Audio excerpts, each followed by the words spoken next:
Palang araw po sa ating lahat. Ako nga po pala si Anja Jen Agner at welcome po sa aking J65 Daily Devotion ni Pastor Russell Ocampo Seminar Edition. At ngayong araw po ay April 28, 2025 at ang topic po natin ngayong araw ay General Revelation. Kailangan maging mabuti, maging isip bata. And yung scripture po natin ngayong araw ay Psalms 19 verse 1.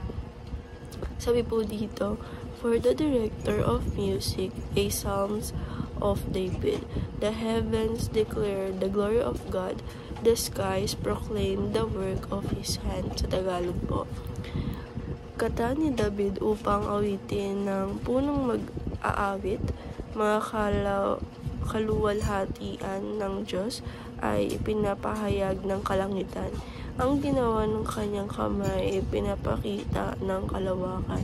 And yung concept po ng general revelation is the knowledge of God that is available to all people through creation and conscience. It tells us that God exists, that He is powerful and moral. However, it is not enough to save. Only the gospel of Jesus Christ brings salvation. Still, general revelation makes everyone accountable to knowledgeable God.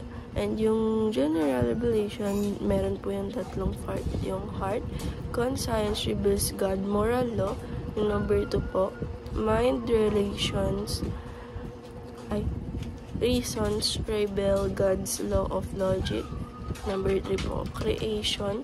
The universe reveals God's law of nature. And yung teaching number 1 po natin is general revelation. Number 1, the whole creation reveals the glory of God. Sabi po dito na yung whole creation, yung mga nakikita po natin sa earth is, ito po talaga yung nagre-reveals na may God tayo, na may glory ang ating Panginoon Diyos sa atin. And teaching number 2, the whole creation is our sanctuary. Sabi po dito na yung whole creation, yung mga gawa po ng ating Panginoong Diyos, is ito po ay nagbibigay sa atin ng sanctuary na talagang meron tayong Diyos sa buhay natin, na binibigyan tayo ng hope, blessing sa araw-araw. And teaching number 3, the whole creation evokes awe and wonder. Sabi naman po dito na yung whole creation is binibigyan tayo ng evoke and yung wonder na nakikita natin pag nasa dagat tayo, nakakita tayo ng magandang sunset na pinapatunayan na may Lord tayo, na na-wonder tayo doon sa mga creation na ginagawa ng ating Panginoong Diyos. And application number 1, turn worship into lifestyle. Sabi po dito na i-apply po natin sa buhay natin na yung pag-worship po, gawin po natin yung habit. Dapat po ginagawa po natin yan sa isang linggo. Dapat po maging lifestyle po natin yung pag-worship sa ating Panginoong Diyos.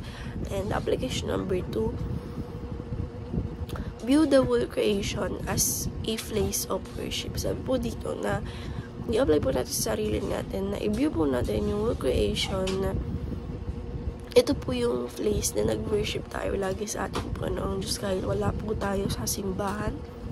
And application number 3, be a child in God's word of wonder. Sabi po dito na apply po natin sa sarili natin na maging bata po tayo, maging isip bata po tayo sa mundo ng ating Panginoong Diyos na punong-puno ng wonder or hope sa mundo. And dahil lang po ngayong araw. Maraming salamat. God bless.